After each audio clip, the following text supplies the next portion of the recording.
De retour au pouvoir depuis 6 semaines, fort d'une omniprésence médiatique, devant le Congrès, Donald Trump donne le ton.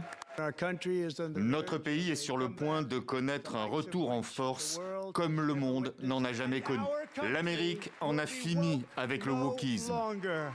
Une entrée en matière sans concession sur ces sujets de prédilection, les étrangers, les transgenres et les dépenses publiques.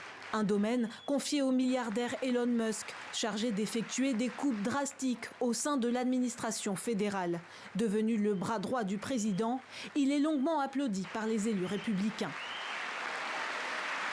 En signe de protestation, certaines élus démocrates ont choisi de s'habiller en rose. D'autres ont levé de petites pancartes avec inscrit « Musk vole ». Après avoir hué Donald Trump à plusieurs reprises, le Texan Al Green, canne en main, est recadré par le président de la Chambre des représentants, Mike Johnson, avant d'être escorté vers la sortie. Il affirme ne pas vouloir en rester là. J'essaie d'obtenir sa destitution. Ce président est inapte. Il ne devrait pas occuper ce poste. Impuissants et inaudibles, plusieurs dizaines d'élus démocrates ont finalement quitté l'enceinte avant la fin du discours. Quasi absent aussi, l'international, survolé ou carrément méprisé.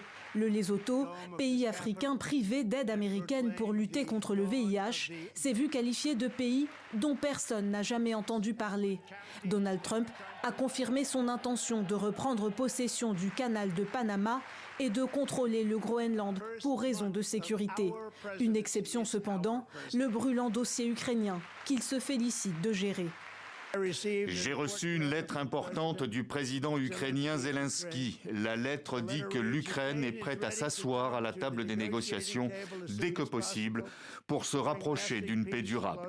Parallèlement, nous avons eu des discussions sérieuses avec la Russie et nous avons reçu des signaux forts indiquant qu'elle est prête pour la paix. Ne serait-ce pas magnifique ? Ce mardi, Donald Trump signe le plus long discours d'un président américain devant le Congrès. 1h40, un record. Jusqu'ici, le plus long discours était celui de Bill Clinton en 2000.